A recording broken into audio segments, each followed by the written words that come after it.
देखिए आज के टॉपिक में पढ़ने वाले हैं गुप्त वंश। ठीक है, उससे पहले मैंने आपको संगम युग करा दिया है। ठीक है, तो संगम युग भी करा दिया है, उससे पहले चैप्टर भी करा दिए हैं। तो आज का टॉपिक में रहेगा हमारा गुप्त वंश। ठीक है, तो आज हम पढ़ने वाले हैं गुप्त वंश के बारे में। देखिए हिस्ट्री का ये भी इम्पोर्टेंट टॉपिक है आपका, और इसमें जितने भी क्वेश्चन बनेंगे सारे मैं इम्पोर्टेंट ही आपको कराने वाला हूँ। ठीक है, उससे पहले आपने अभी तक यूट्यूब चैनल को सब्सक्राइब नहीं किया, सब्सक्राइब कर लीजिए और बेल आइकन को भी प्रेस कर लीजिए। देखिए अगर बात करें गुप्त वंश ने कब तक शासन किया है, अगर यहाँ पे बात करी जाए गुप्त वंश का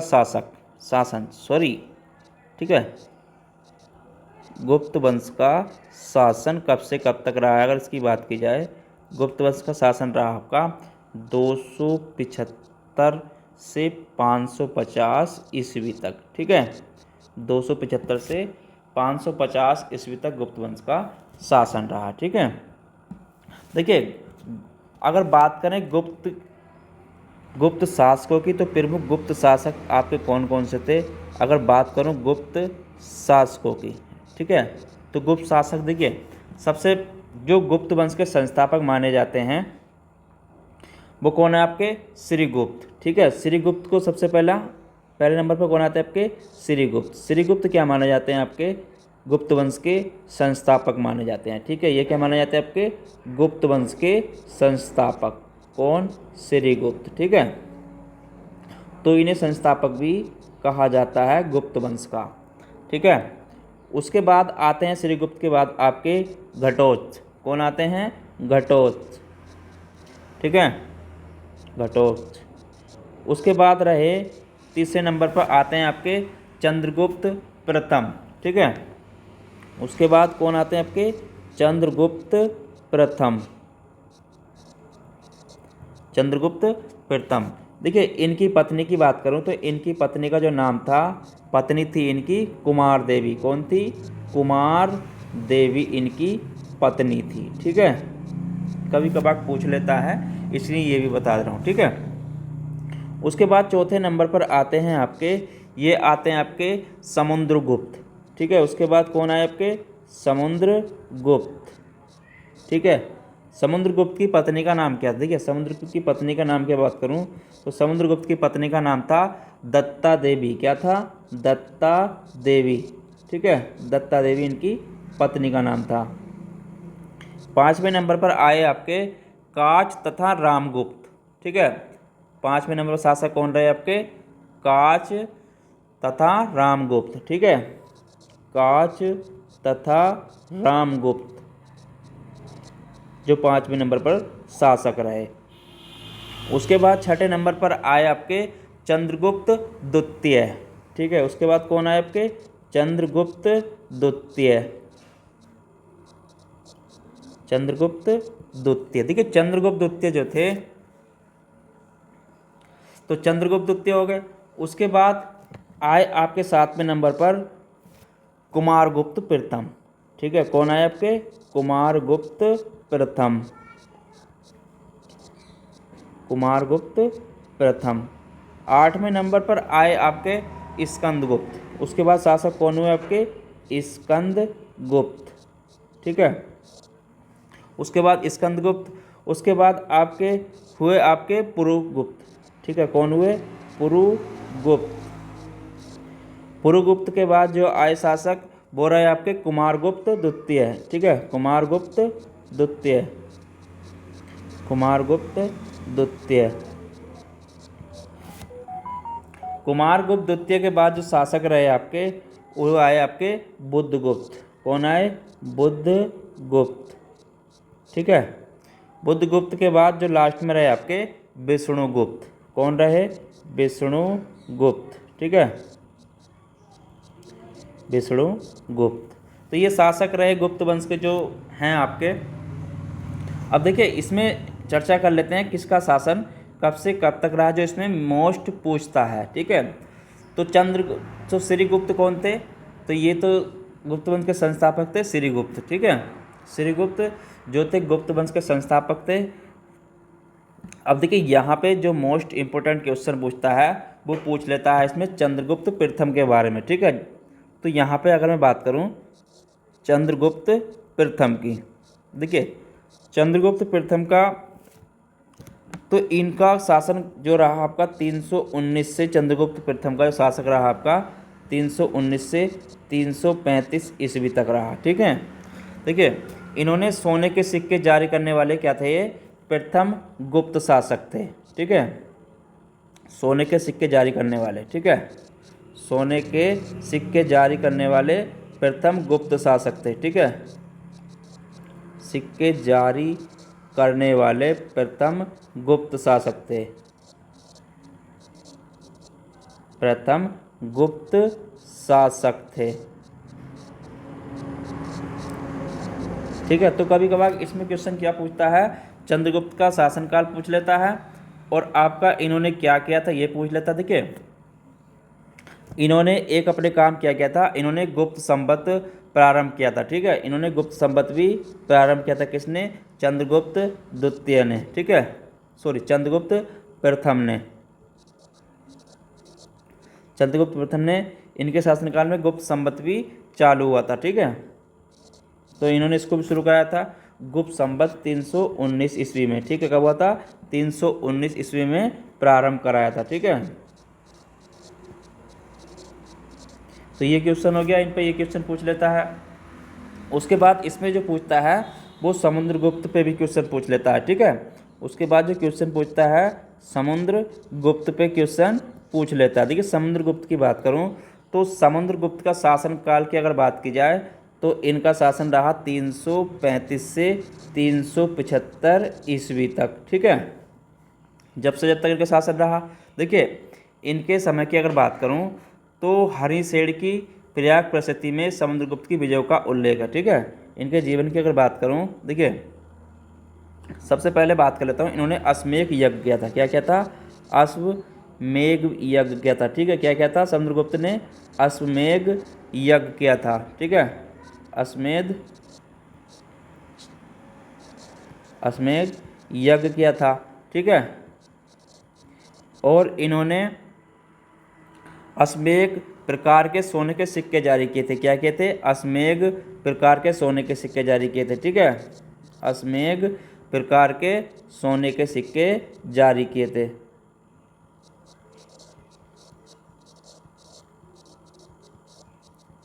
सोने के सिक्के जारी किए। ठीक है, सबसे पहले अगर बात की जाए तो किसने किए थे, आपके चंद्रगुप्त प्रथम ने। ठीक है, इन्होंने अश्वमेध प्रकार के सोने के सिक्के जारी किए थे। ठीक है, देखिए और इसके उसमें क्या थी बात, देखिए इन्हें जो उपाधि मिली थी भारत का नेपोलियन, इन्हें उपाधि काय की मिली थी, उपाधि की बात करूं इनकी जो उपाधि है काय की थी, आपकी भारत का नेपोलियन। ठीक है,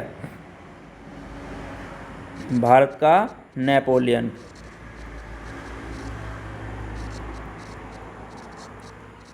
भारत का नेपोलियन इन्हें क्या मिली थी, उपाधि मिली थी एक। ठीक है, तो ये उपाधि किसके द्वारा दी गई थी, विसेंट स्मिथ द्वारा दी गई थी। ठीक है, किसके द्वारा दी गई थी, ये दी गई थी आपकी विसेंट स्मिथ विद्वारा दी गई थी। ठीक है, विसेंट स्मिथ द्वारा दी गई थी। ठीक है, तो ये उपाधि जो दी गई थी इन्हें विसेंट स्मिथ द्वारा दी गई थी। ठीक है, चलिए और इनके समय की जो बात करूँ, देखिए हरिसेन की प्रयाग प्रशस्ति में समुद्रगुप्त की विजयों का उल्लेख है। ठीक है, अब इसमें एक चीज़ और ये पूछ लेता है कभी कभार, हरिसेन की प्रयाग प्रशस्ति में। ठीक है, प्रयाग प्रशस्ति में काय का उल्लेख है, समुद्रगुप्त की विजयों का उल्लेख है। ठीक है, में काय का उल्लेख है, समुद्रगुप्त की विजयों का उल्लेख है। ठीक है,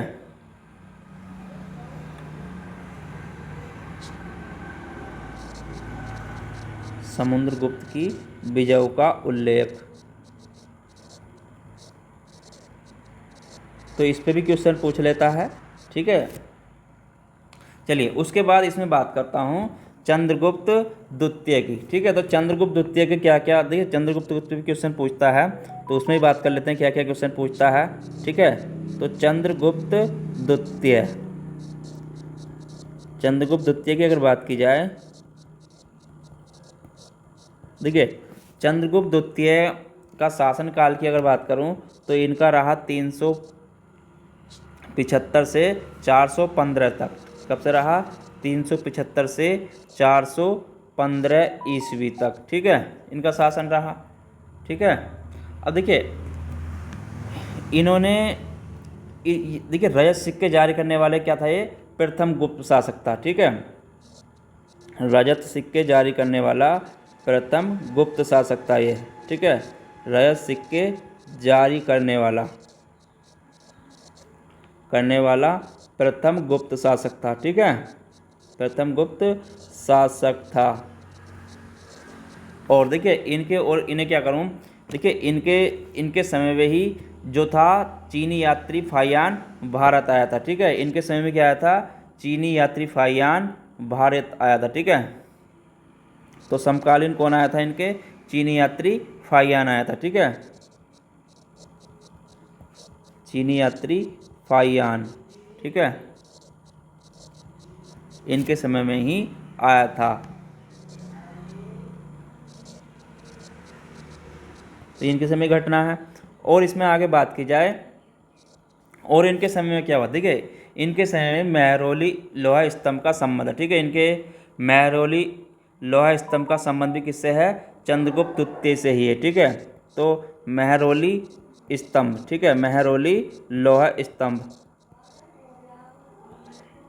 लोहा स्तंभ, तो महरौली स्तंभ का संबंध भी इनसे ही है, चंद्रगुप्त द्वितीय से। ठीक है, उसके बाद देखिए उपाधि की बात करूं तो इन्हें विक्रमादित्य की उपाधि धारण करी थी। काय की उपाधि धारण करी थी? उपाधि की बात करी जाए तो विक्रमादित्य की इन्हें उपाधि दी गई थी। ठीक है, तो विक्रमादित्य की उपाधि भी इन्हें दी गई थी।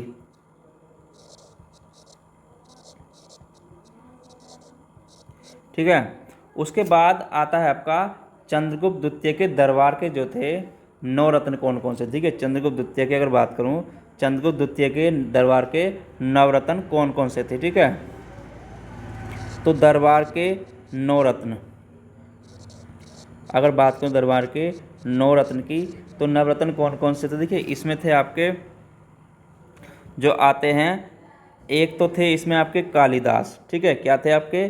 कालिदास, कालिदास, कालिदास क्या थे? देखिए कालिदास जो थे कवि व लेखक थे। ठीक है, कालिदास क्या थे? ये कवि व लेखक थे। ठीक है, उसके बाद इसमें थे इनके उसमें धन्वंतरी। ठीक है, क्या थे? धन्वंतरी,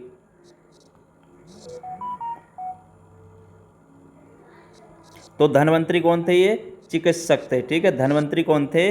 ये थे चिकित्सक। ठीक है, तो धन्वंतरी जो थे ये चिकित्सक थे, धन्वंतरी चिकित्सक हो गए। उसके बाद इसमें जो थे शंकु। ठीक है, शंकु थे एक इनके उसमें, तो शंकु क्या थे? ये वास्तुकार थे। कौन थे? वास्तुकार थे। ठीक है, शंकु वास्तुकार थे। और इसमें थे बारहमिहिर। बारहमिहिर कौन थे? खगोल एवं ज्योतिषी थे। ठीक है, बारहमिहिर, बारहमिहिर,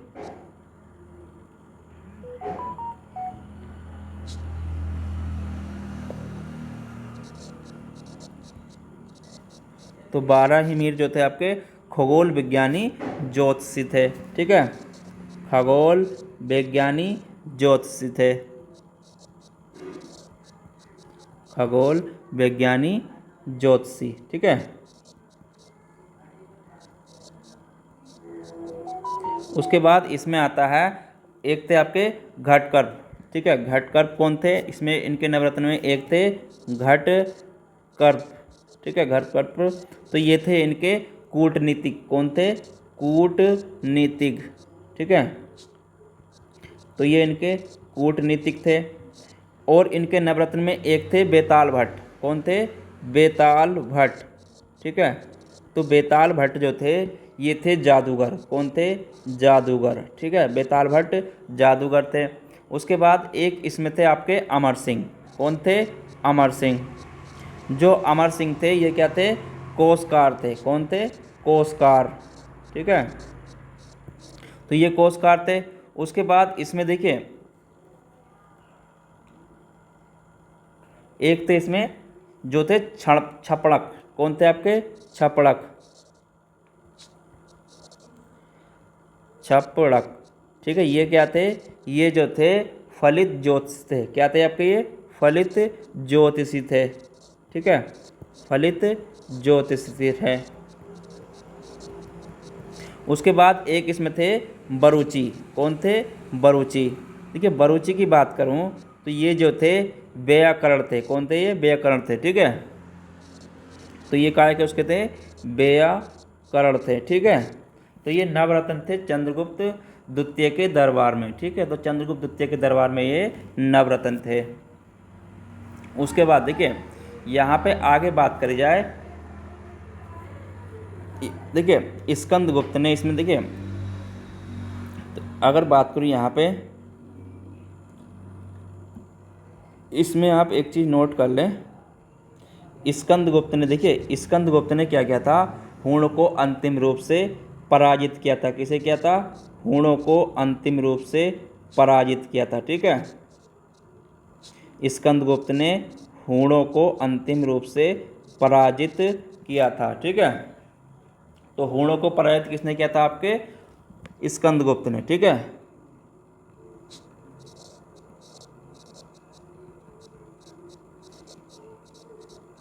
अंतिम रूप से पराजित किया था। ठीक है, तो इस चीज़ को भी नोट कर लेना, पूछ लेता है कभी कभार क्वेश्चन। ठीक है, तो इस चीज़ को यहाँ पर नोट कर लेना। ठीक है, उसके बाद देखिए बात करते हैं गुप्तकालीन महत्वपूर्ण अभिलेख क्या क्या थे। ठीक है, तो ये हो गया। अब उसके बाद बात कर लेते हैं इसमें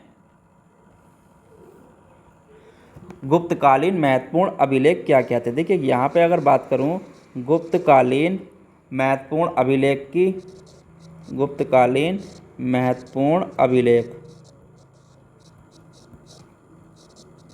तो महत्वपूर्ण अभिलेख क्या क्या थे? देखिए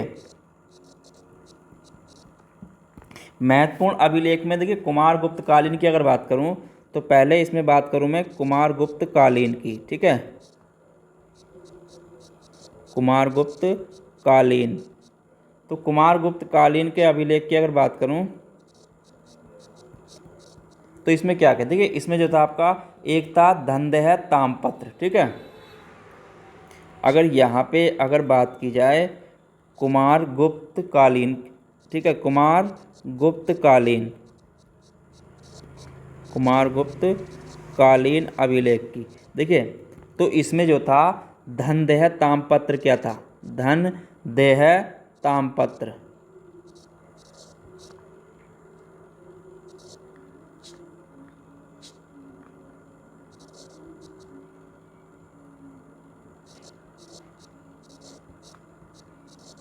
धनदेह ताम्रपत्र, तो ये जो था ये राजशाही बांग्लादेश। ठीक है, ये क्या था? जो कहाँ पर आपका राजशाही बांग्लादेश में। ठीक है,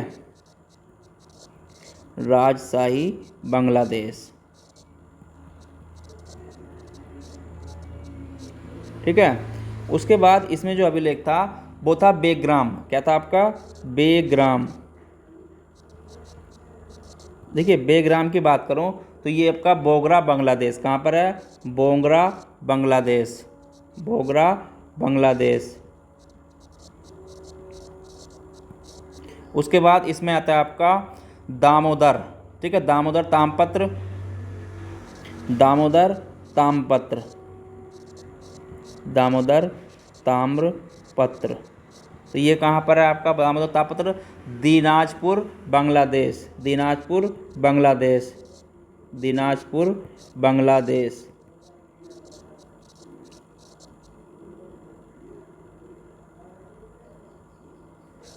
दिनाजपुर बांग्लादेश हो गया। उसके बाद आता है इसमें आपका बांसभट्टी। ठीक है, उसके बाद जो था कुमारगुप्त समकालीन वो था आपका बांसभट्टी। ठीक है, बांसभट्टी।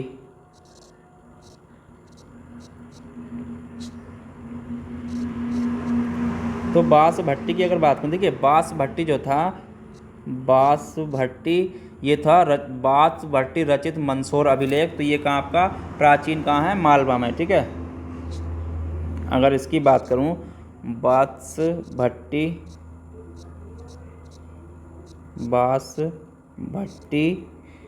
रचित मंदसौर अभिलेख।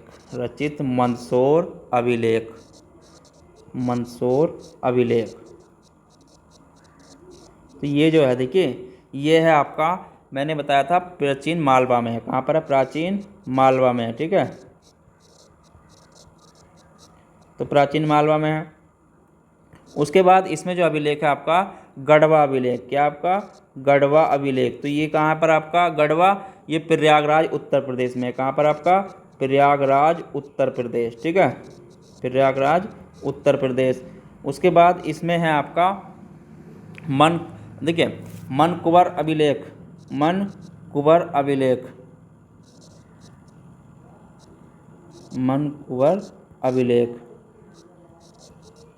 तो मनकुंवर कहाँ है? ये जो है आपका एटा उत्तर प्रदेश में है। कहाँ पर आपका? एटा उत्तर प्रदेश में। ठीक है, उसके बाद एक इसमें आपका करमांडा अभिलेख की अगर बात करूँ, करमांडा,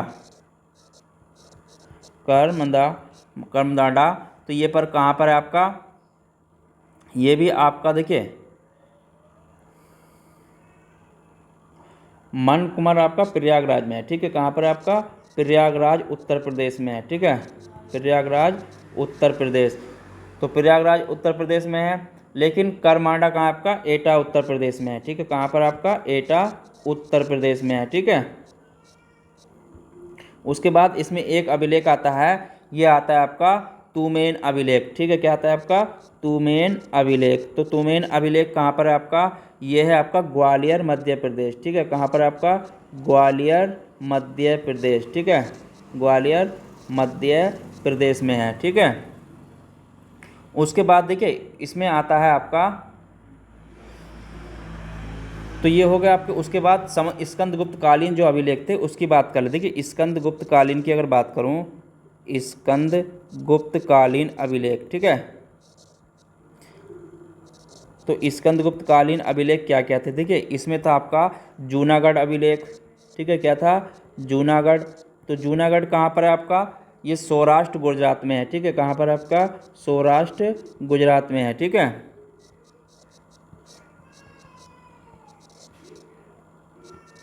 सौराष्ट्र गुजरात में है। उसके बाद भीतरी स्तंभ लेख की अगर बात करूँ, देखिए भीतरी स्तंभ लेख, तो भीतरी स्तंभ लेख की अगर बात करूँ, भीतरी स्तंभ लेख,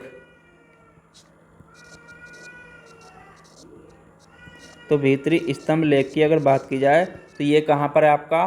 देखिए तो ये है आपका गाजीपुर उत्तर प्रदेश में। ठीक है, कहाँ पर है आपका? गाजीपुर उत्तर प्रदेश में। ठीक है, तो गाजीपुर उत्तर प्रदेश में है। उसके बाद इसमें आपका सूपिया अभिलेख। क्या आपका? सूपिया अभिलेख। ठीक है, तो सूपिया अभिलेख जो है ये है आपका रीवा मध्य प्रदेश में। कहाँ पर आपका? रीवा मध्य प्रदेश में। ठीक है, मध्य प्रदेश में है। ठीक है, उसके बाद इसमें आपका एरण अभिलेख। क्या आपका? एरण अभिलेख, तो ये जो है आपका सागर मध्य प्रदेश में है। कहाँ पर आपका? सागर मध्य प्रदेश में है। ठीक है, तो ये स्कंदगुप्त कालीन अभिलेख हैं जो आपके पूछ लेता है। ठीक है, देखिए अगर बात करूं जो गुप्त कालीन इकाइयां थीं वो क्या थीं? देखिए प्रशासनिक, तो ये हो गए, ये अभिलेख हो गए। उसके बाद इसमें एक क्वेश्चन पूछता है आपके, वो पूछता है प्रशासनिक इकाइयाँ। ठीक है, अगर बात करूं इसमें प्रशासनिक इकाइयाँ क्या थी स्कंद गुप्त वंश में, तो प्रशासनिक इकाइयों की अगर बात की जाए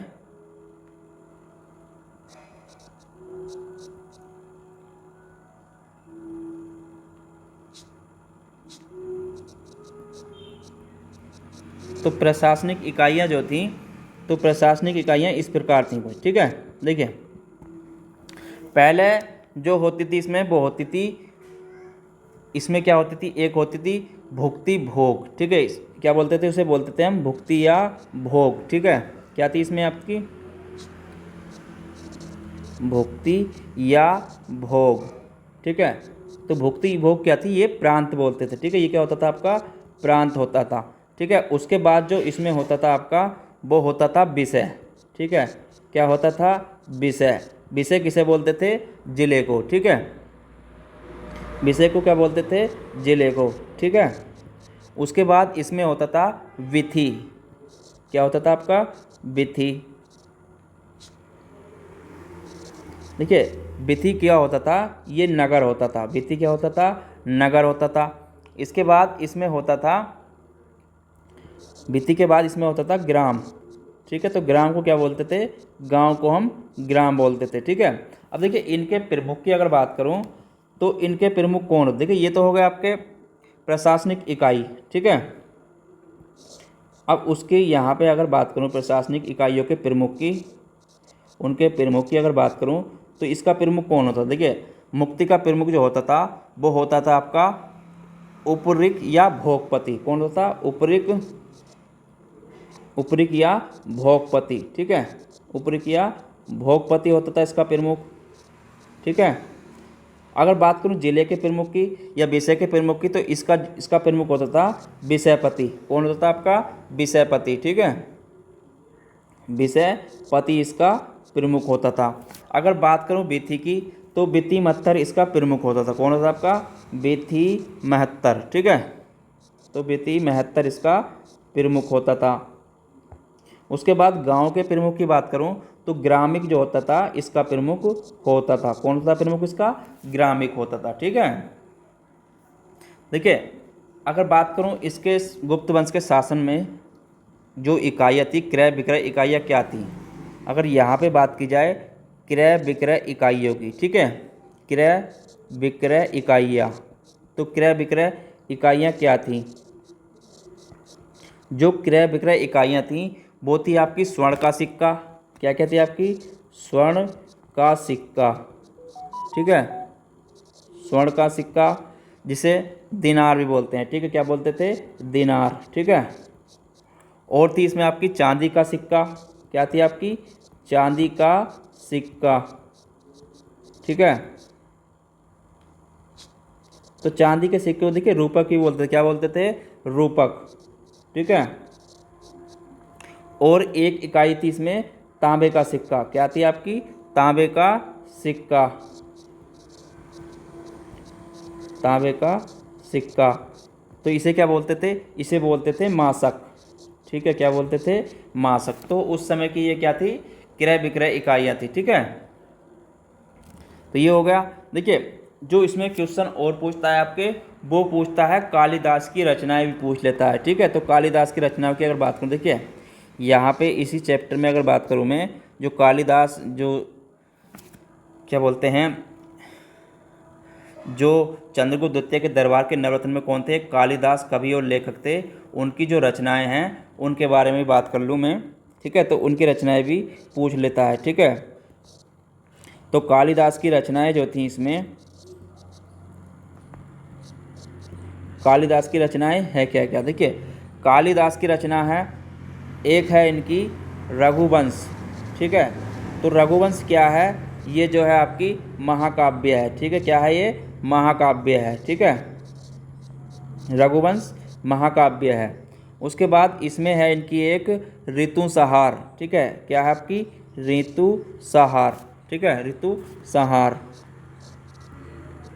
तो ऋतु संहार जो है ये आपकी खंड काव्य है। क्या आपकी? खंड काव्य है, ठीक है। खंड काव्य है। उसके बाद इसमें एक रचना थी इनकी मेघदूत। क्या थी? मेघदूत, ठीक है। तो मेघदूत में देखिए मेघदूत क्या है? ये जो है खंड काव्य है ये भी, ठीक है। ये क्या आपकी? खंड काव्य है, ठीक है। एक रचना थी इनकी अभिज्ञान शकुंतलम, ठीक है। अभिज्ञान शकुंतलम, अभिज्ञान शकुंतलम।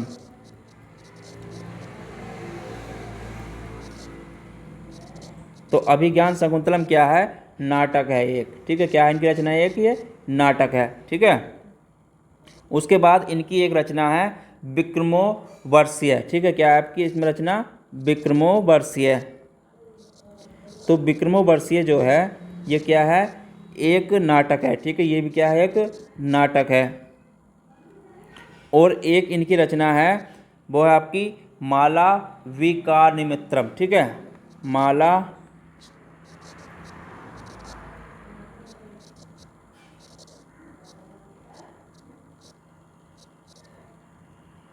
मित्रम।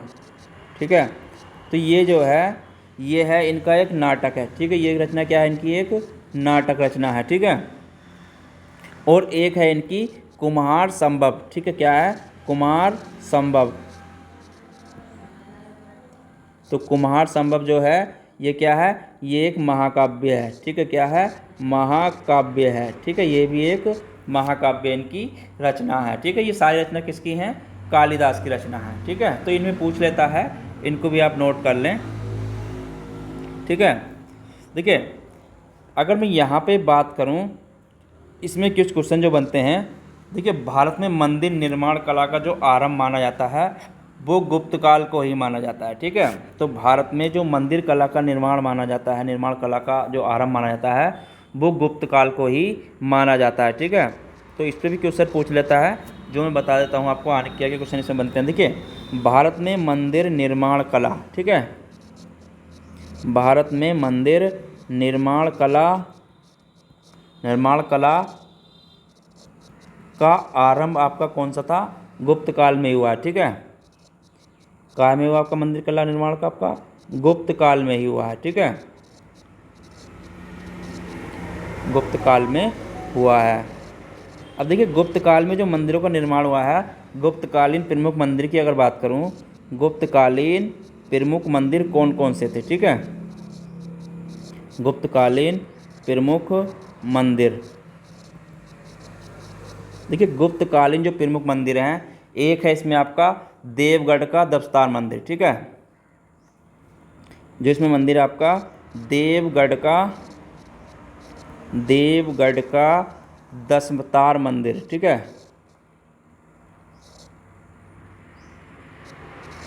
दस्तार मंदिर।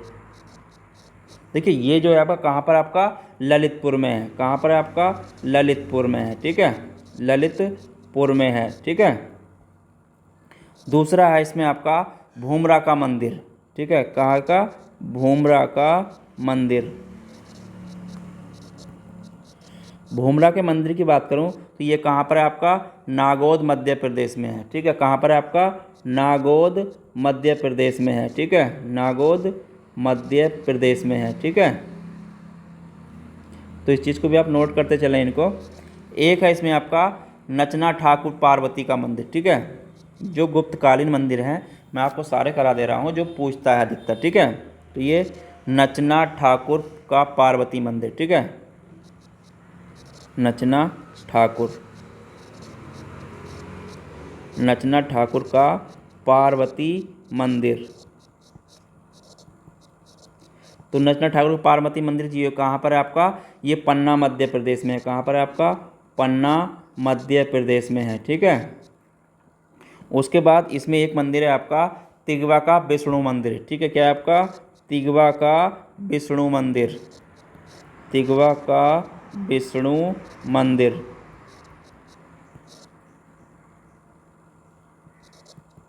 तो ये कहाँ पर है, ये जो आपका जबलपुर मध्य प्रदेश में है। ठीक है, कहाँ पर है आपका, जबलपुर मध्य प्रदेश में। ठीक है, उसके बाद इसमें है भीतरगांव का कृष्ण मंदिर। ठीक है, उसके बाद भीतरगांव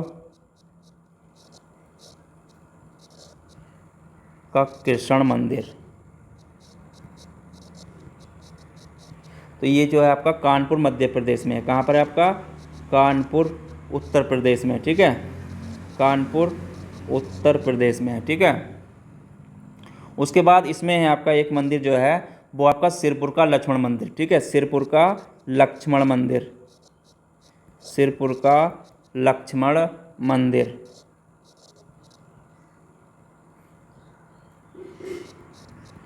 लक्ष्मण मंदिर। तो ये जो है आपका, ये है आपका महासमंद छत्तीसगढ़ में। ठीक है, कहाँ पर आपका, महासमंद छत्तीसगढ़ में।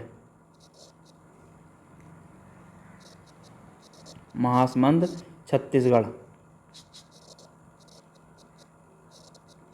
ठीक है, तो ये गुप्तकालीन प्रमुख मंदिर हैं जो पूछ लेता है। ठीक है, तो आज के टॉपिक में इतना ही। तो जितने भी इसके टॉपिक से क्वेश्चन बने थे मोस्ट वो मैंने आपको करा दिए हैं। ठीक है, तो आज के टॉपिक में इतना ही रहेगा। कल मिलेंगे एक नए टॉपिक के साथ। तो जब तक के लिए जुड़े रहें हमारे साथ। अगर आप चैनल पर नए हैं तो चैनल को लाइक शेयर सब्सक्राइब जरूर कर लें। धन्यवाद।